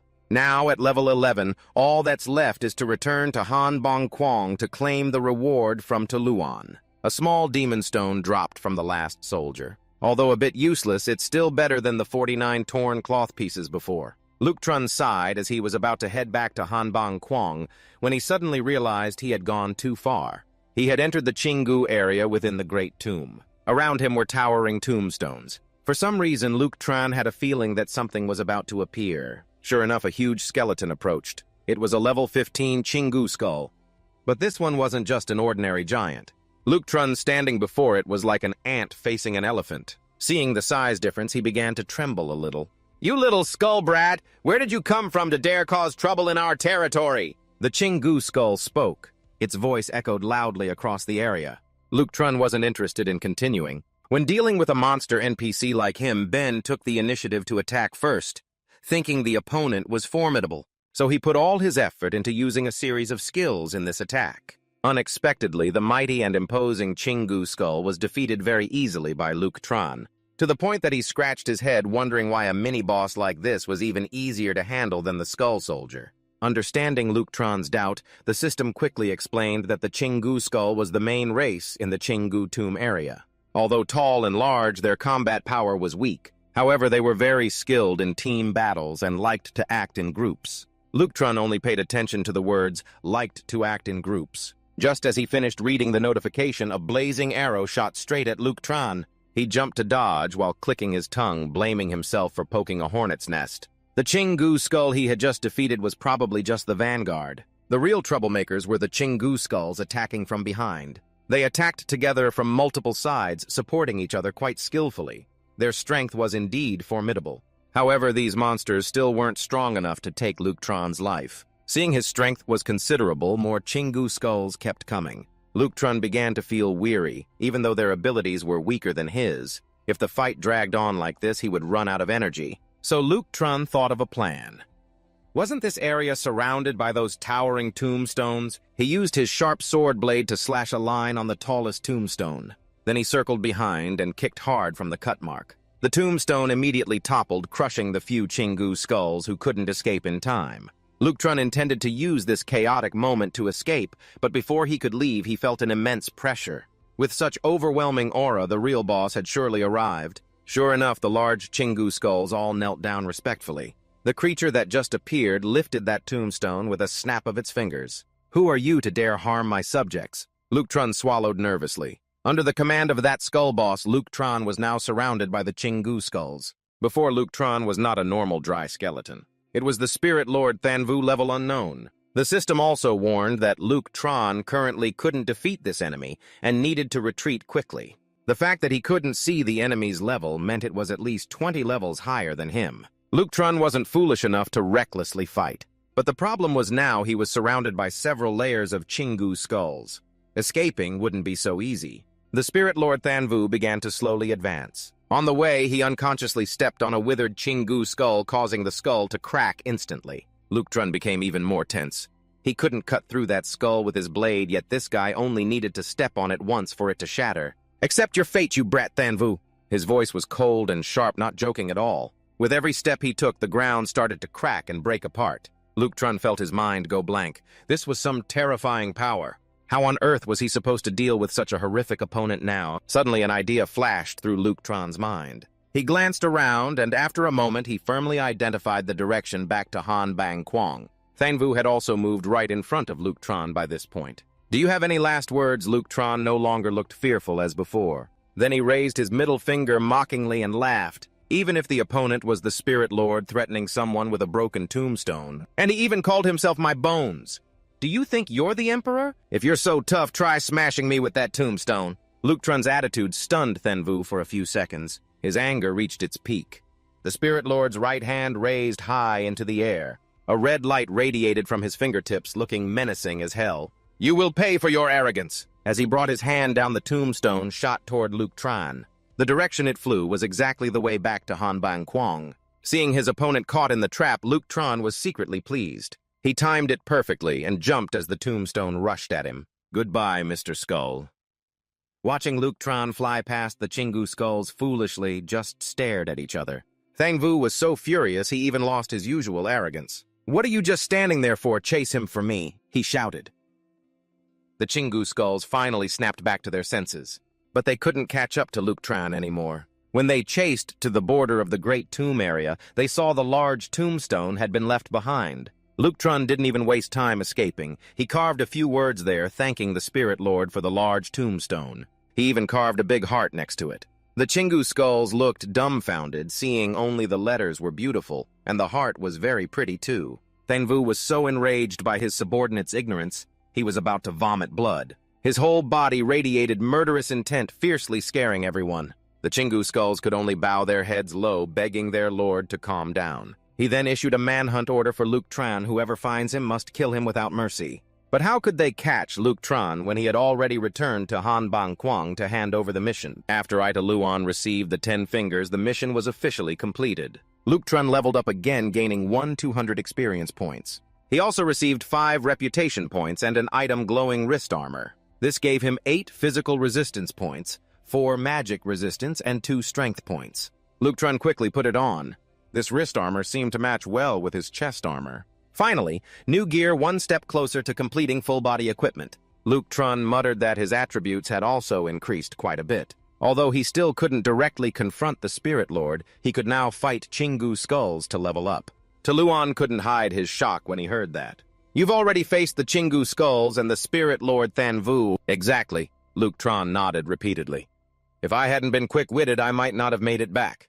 Luan's expression suddenly became serious. Then he patted Luke Tron on the shoulder painfully, saying it was because Luke Tron got involved with the Spirit Lord. So he had to accept another mission. Recently, that Than Vu has been preparing to summon a large number of skulls to attack Han Bang Kwang. Given the situation, Luan believed they had to strike first to gain the upper hand. As soon as Luan finished speaking, a new set of missions was sent to Luke Tron. These were all high-level missions, likely even tougher than the earlier skull missions. The first mission was to hunt down 200 skeletal warriors and collect 20 of their fingers to deliver to Luan. Upon completion, the reward would be a piece of dark stone equipment, 200 experience points, and 21 prestige points. The second mission was to hunt 200 thorny skeletal warriors and collect 40 fingers from them to bring to Luan. The reward included another piece of equipment, 3000 experience points, and 45 prestige points. The final and toughest mission was a direct confrontation with the skeletal guards of the Spirit Lord Than Vu. The goal was to stall so that the spirit swordsman Luan could hunt down the Spirit Lord. Completing the mission would grant a piece of bronze sword equipment, 500 experience points, and 100 prestige points. After reading the mission board, Luke Tron could only break out in a cold sweat. Although the rewards were generous, completing the tasks would definitely not be easy. Wealth and honor must be earned in dangerous circumstances. As long as you don't let the Spirit Lord absorb your soul fireworm, you'll be fine. Luan reassured him. Seeing him bring up the soul fireworm, Luke Tron took the opportunity to ask his master his doubt. What exactly is this soul fireworm? Luan explained that the soul fireworm is the source of life for the Night Spirit clan. The Night Spirit consists of 4 major sub-clans that together rule over all Night Spirits. The largest in number is the Vong Lin clan. Next is the Thi Yeo clan, known for their strongest physical constitution. Then the Tinlin clan masters of advanced magic. And finally the Yu Kui clan with spirit possession abilities that make them immune to any physical harm, the most numerous. So Luke Tron asked suspiciously, "Why do I feel like our Vong Lin clan is somewhat inferior? Among the 4 major Night Spirit subclans, only our Vong Lin clan can absorb the Soul Fire Worm and undergo endless evolution. We are the strongest Night Spirits." Luke Tron still didn't fully understand what made them strong, but seeing Luan's serious expression, he figured it wasn't a lie. "Master, what happens if someone's Soul Fire Worm gets absorbed? They fall into a dark hell and are erased from existence in this world." Luke Tron swallowed nervously. Isn't that basically being wiped out of the world completely? It seems the nature of the Vong Lin clan is quite fierce. They can only evolve by absorbing the souls of their own kind, starting as simple spirits, then upgrading to spirit generals, then spirit lords, and finally spirit kings. Ultimately, by absorbing enough soul fireworms, they can become the strongest beings in the night spirit world. The absolute rulers known as the Night Spirit Kings, or simply Tula. Master looked at Leuctron thoughtfully for a moment before continuing. Sura is the path of continuous evolution. It is the glorious duty of the Tu-Lin clan. I no longer have a chance, but you have awakened the unique Tu-Lin power. You will definitely succeed in the future. I am very supportive of you. Leuctron nodded slightly, then said he wanted to hunt the green skeletons. Master cautioned him to be careful. You are the hope of the Tu-Lin clan. Leuctron's figure quickly disappeared, so he did not hear his master's next words. He is also my hope. Outside the green bone tomb, a group of level 15 green skeletons guarded the area. At that moment, a level 3 messenger crow flew over and cawed a few times. The green skeletons looked up in surprise and suspicion. It kept cawing loudly upward. Is there something up there? Another shook his head in denial. Don't joke around, those tombstones are too tall for anything to climb up. That was true. Those tombstones were indeed very tall. They thought it was just other birds perched up there, but there really was someone up there. It was Leuctron. You were hiding on a tomb, waiting until those blue skeletons disappeared before you breathed a sigh of relief. That was close. You have to patrol somewhere else. Leuctron avoided the blue skeletons, then went to patrol. After half an hour, you had a clear understanding of the situation. Outside the tomb area, there are 8 patrol teams of blue skeletons. Each team has 5 members plus a messenger crow for communication. You have to take down the crow first so they can't call for backup. The biggest problem is that every 10 minutes, 2 teams meet once. Every 10 minutes, you have to eliminate 2 teams while avoiding detection. Then every 10 minutes, you have to take out 2 more teams like that. This is truly a big challenge for Leuctron. He pondered for a moment. Then he still decided to act, waiting until the blue skeletons passed by here. He started the timer, then without a word launched the attack. The first group of blue skeletons was ambushed by him unexpectedly. The blue skeletons screamed in terror, but before they could see anything, Leuctron's sword cut through the messenger crow's body. The first step succeeded. His speed was too fast. The blue skeletons basically couldn't react. Every single sword strike knocked down a blue skeleton. The disgusting slime splattered everywhere in the air. He began to use his skills. In the blink of an eye, pale purple lights appeared. The blue skeletons feared that if he finished his skill, they'd be doomed. One of them aggressively charged and pointed his finger at him, but Leuctron had already completed the Chu reception skill. The sword lights attacked the blue skeletons like lightning. The speed of the sword light was so fast that the naked eye couldn't see it. The blue skeletons couldn't catch up either. They took the full brunt of Leuctron's skill, but he still felt too slow. He had to be faster. He didn't have much time. Before long, all the blue skeletons had fallen. Only one blue fingerbone segment hovered in the air. Leuctron saw this and felt a bit dissatisfied. The drop rate was too low. The clock was almost at 2 minutes. Leuctron knew he no longer had time to use the deadly fan skill. At this rate, the second team would arrive in 7 minutes. That means he had to finish each battle within 1 minute. It was a bit tough. Time flew by. After a while, strange lightning suddenly appeared in the sky, surprising the patrolling blue skeletons. What's happening? But when they saw the bodies of the blue skeletons and messenger crows on the ground, they were even more terrified. All 8 teams were wiped out. If they didn't change shifts, no one would have noticed. This shift of blue skeleton patrols had increased in level. One hesitated, wondering whether to report to their master. But another stopped him today. They let that person escape once, which already angered their master. If this happens again, the master will be completely disappointed in them.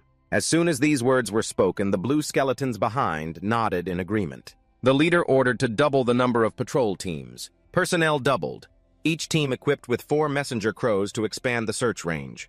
They must catch the troublemaker. Meanwhile, Leuctron was hiding in the life zone, silently checking how many blue skeletons were left. So far, he had only taken down 40. He had only collected 4 finger bones. To complete the mission was still far away. He had to go deeper into the tomb to hunt more. But Leuctron still had some gains. Defeating 40 had leveled him up to 13. Completing the mission would get him to level 15. He wondered what his ranking was now, then couldn't help but glance at the leaderboard. Seeing the top player, he couldn't help but sigh. That Ghost Valley kid is already level 18, way ahead. Definitely someone grinding levels hard. And he was only level 13, so what was his rank? He kept scrolling the leaderboard to find his name, but after scrolling for a long time, still couldn't see it. Until he stopped outside the top 100 at position 125, he finally saw his name. Seeing this position, you can't help but feel dissatisfied. In Lindong, you always ranked in the top 100, but here you dropped to 125, which is unacceptable. You have to get into the top 100. Thinking this, you immediately grabbed your sword and wanted to run. But at that moment, a figure suddenly appeared in the darkness. It was the Ling Ghost Valley Knight. Luke Trun stared in horror at the person in front of him. It really was the Ghost Valley Knight. Through the Ghost Valley, Knight Luke Trun learned that he was under a manhunt order. He was a bit surprised. Why was he suddenly being hunted? The Ghost Valley Knight came for the 500 gold bounty. He had been searching for Luke Trun, but unexpectedly ran into him here. Squinting at the man before him, Hu Lang said coldly, "Your bounty isn't going to be easy to claim." The Ghost Valley Knight chuckled softly. "That's even better. If you were too weak, it wouldn't be interesting at all." As he finished speaking, the spear in his hand lunged toward Luke Trun. His spear thrust wasn't very fast. Luke Trun easily dodged the strike. The Ghost Valley Knight was surprised by this. Luke Trun really dodged it. Moreover, he even caused damage to him. He immediately counterattacked. The spear stabbed again. This time it grazed Luke Trun's arm, causing him to lose some blood. Luke Trun took advantage of the moment the spear was pulled back to jump away. He looked at him thoughtfully. His reaction speed was slightly slower than Luke Trun's, but his defense was very strong. This was probably the advantage of the Ling Ghost Valley Knight's profession. Now his fighting spirit was overflowing. The opponent was quite good. He really wanted to keep fighting with Luke Trun. He charged forward again. Luke Trun didn't back down either. He gripped his sword tightly, ready to respond. When the spear tip was almost close enough to touch him, he saw the opportunity. He then used the tip of his sword to knock the spear back. The Ghost Valley Knight couldn't believe it. Looking at Luke Trun, he timed it perfectly. Immediately, he flipped the spear up. For a moment, he was stunned. Luke Trun charged forward with his sword, still mocking, "Don't be so stunned. He's number one, after all." As he finished speaking, purple energy blades appeared around him. He activated the Chu form. Sharp sword beams slashed toward the Ghost Valley Knight, dealing heavy damage. By the time he reacted again, he was trembling, firmly holding the spear to defend. Although injured, he seemed fine. After steadying himself, he bit his lip fiercely. "If you've used up your skills now, it's my turn." With that, he charged at Luke Trun. In an instant, his spear was wrapped in pale blue spiritual flames. It immediately pierced toward Luke Trun, but his weakness was his slow reaction speed. Luke Trun was able to dodge this piercing strike, but a few seconds later, a sharp pain suddenly shot through his head. Luke Trun's body trembled uncontrollably. The pain was unbearable. He could only lean his sword on the ground to support himself. At this moment, Luke Trun couldn't react in time and was stabbed, losing a large amount of blood. He knelt on the ground, deep in thought. What had just happened to him? His head felt like it was about to explode. Seeing Luke Trun was in trouble, the Ghost Valley Knight charged aggressively, cursing nonstop, "I told you to surrender." At this moment, Luke Trun could no longer move to dodge. He could only raise his sword to defend against the spear. He bit his lip fiercely, trying his best to hold the defense. But the spear went deeper and deeper. The Ghost Valley Knight clearly gained the upper hand. He lightly twisted his wrist, knocking Luke Trun's sword far away. Luke Trun blinked, watching his weapon fly out of reach. Silently, he thought his life was over. He wanted to run to retrieve his weapon, but the Ghost Valley Knight wouldn't give him that chance. Hu Long blocked his path. "Want your weapon back? Dream on." The spear stabbed into Luke Trun again, causing him to lose more blood. Luke Trun was a bit terrified. His weapon had been knocked away. His blood was already more than half gone. The opponent was fully equipped. He still had blood left, but at this rate he was going to lose. While you were thinking, Ghost Valley Master was not idle but thrust the spear forward. Seeing the spear tip almost pierce his chest, Luke Trun couldn't help but silently curse, "Not fast enough." Sure enough, he directly took a strike from Ghost Valley Master, causing him to be thrown backward. His body slammed hard against the tombstones behind him. Seeing this, Ghost Valley Master was filled with pride. Then he pulled back his spear. The fight should end easily now. But Luke Trun was uninjured. He could still stand up. He was a bit doubtful. Did he really block that strike? Ghost Valley Master looked at the person struggling to rise before him, still alive. But that was good. He immediately took out the camera. A skull appeared in midair. He wanted to record the moment he defeated Luke Trun to earn his reward. He had forgotten just now. Now he would put on a real fight. But when he saw Luke Trun's actions, he was a bit delighted. Lutron was intently staring at the leaves in front of him. Suddenly, purple sword light appeared from his hands. This strange action confused Ghost Valley Master completely. "Are you chopping falling leaves?" he thought with horror. The leaves falling randomly in the air suddenly shattered into 100 pieces. Lutron then laughed proudly. Indeed, that was it. The severe headache was due to the sudden drop from 5-second lag. This familiar feeling was the 2-second lag. Squinting at Ghost Valley Master in front of him, Lutron couldn't help but smile excitedly. Now there was a perfect test subject right here. He raised his eyebrows, provoking the person in front of him. Top rank round 2. Ghost Valley Master was angered by this arrogant behavior. Huleng looked down on someone unarmed, daring to be so aggressive. Lutron sneered arrogantly, saying handling him only took 2 fingers. He dared to underestimate him. He gripped the spear tightly and charged fiercely. He wanted to finish Lutron with this strike. Lutron clearly felt the strong momentum but remained calm. Casually raised his finger to block the spear tip. 1 second later, Ghost Immortal's spear was pushed aside. His speed was too slow. This scene shocked Ghost Valley Master. Using only 1 finger, the attack was easily deflected. This couldn't be. He was unwilling and attacked again. This time he used continuous piercing strikes. Each spear tip split into multiple pieces coming at breakneck speed. But the result was the same. Lutron casually used his finger to push them back. Lutron squinted at the man in front of him, mocking Ghost Valley Master, "Your attacks are useless." Ghost Valley Master refused to lose coldly, saying, "Don't be arrogant, those were just normal moves. Watch how you handle this." As he finished, his spear turned into a sharp, long spear and stabbed forward, but Lutron remained calm. He smiled lightly, his tone full of contempt.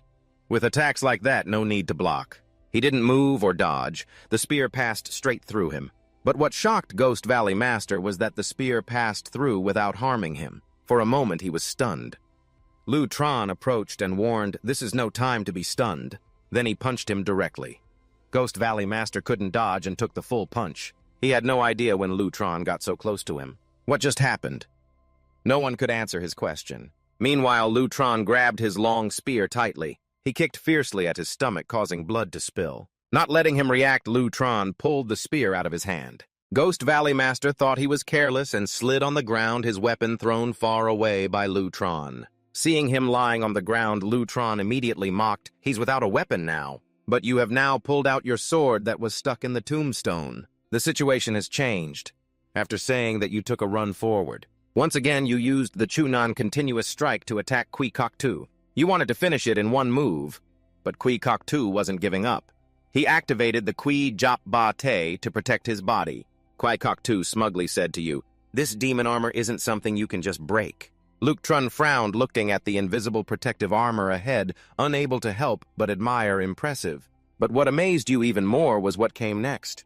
Kui Kok Tu suddenly acted. Could he have a backup weapon? Just as you guessed, Kui Kok Tu pulled out another long spear from his equipment stash. He aggressively threw it at Lutron. A pale blue energy enveloped the entire spear. Before long, the area in front was engulfed in a sea of flames. Meanwhile, Kui Kok Tu's Kui Jop Ba Te ended, and he fell into a weakened state for 15 seconds, with his defense reduced by 80%. Seeing the blazing fire before him, he breathed a sigh of relief, finally got rid of Lutron. But his spear was only stuck in the tombstone behind. As the flames gradually faded, Lutron's figure still stood calmly there, even raising an eyebrow provocatively.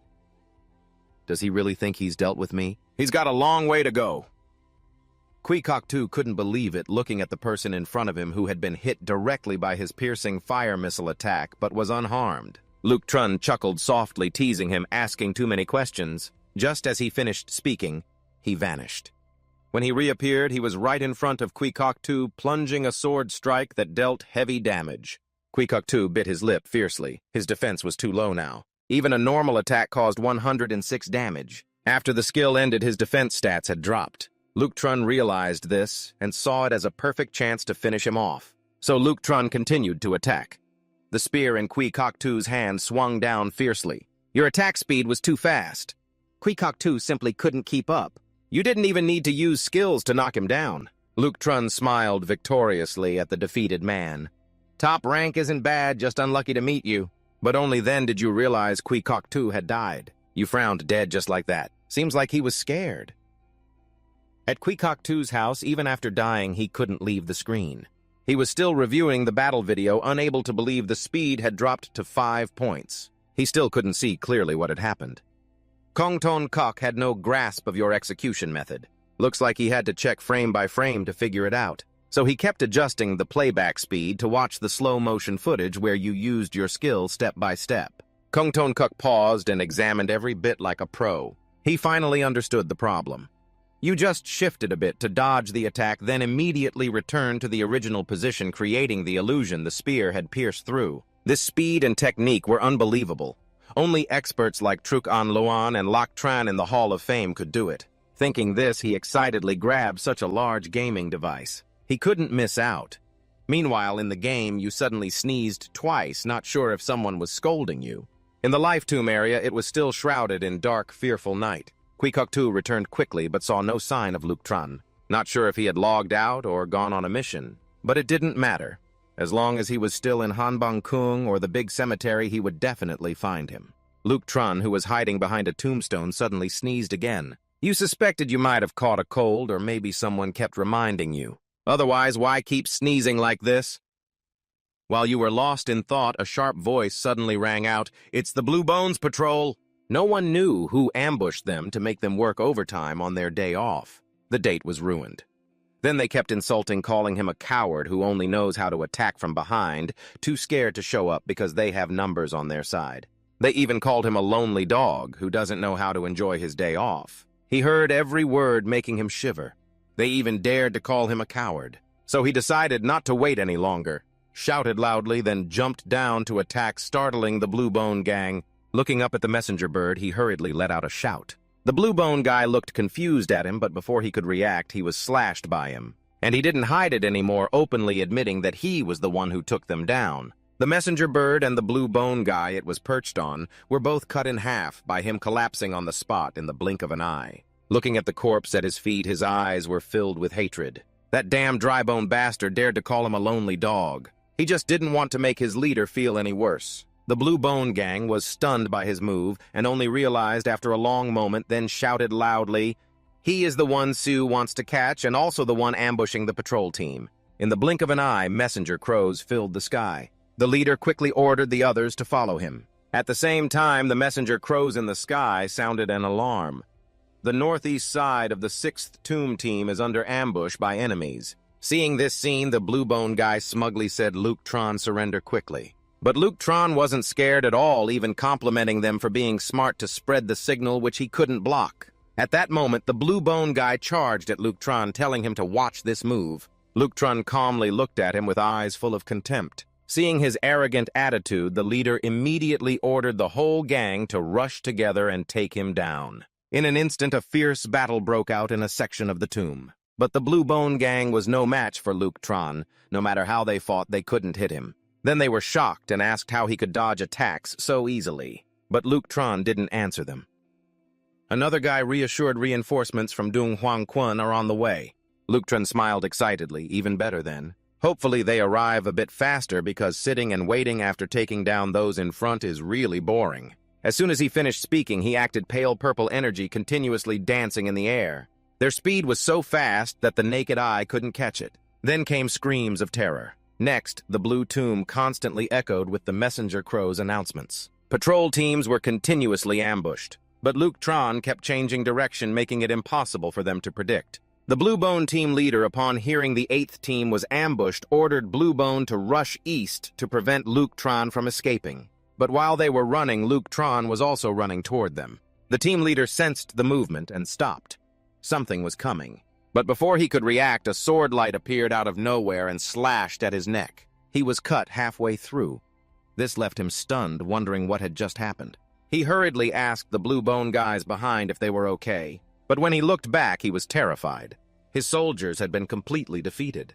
2 fingers were still hovering in the air. The team leader looked at the scattered soldiers' bodies on the ground and shouted angrily, "Who did this?" He quickly scanned the area and indeed saw a vague figure standing there. He recognized it as the dry bone guy Sue was looking for, but Luk Tran in front wasn't paying attention to him. He was constantly regretting that he still hadn't regained his previous speed and accuracy. He still let one lucky guy survive.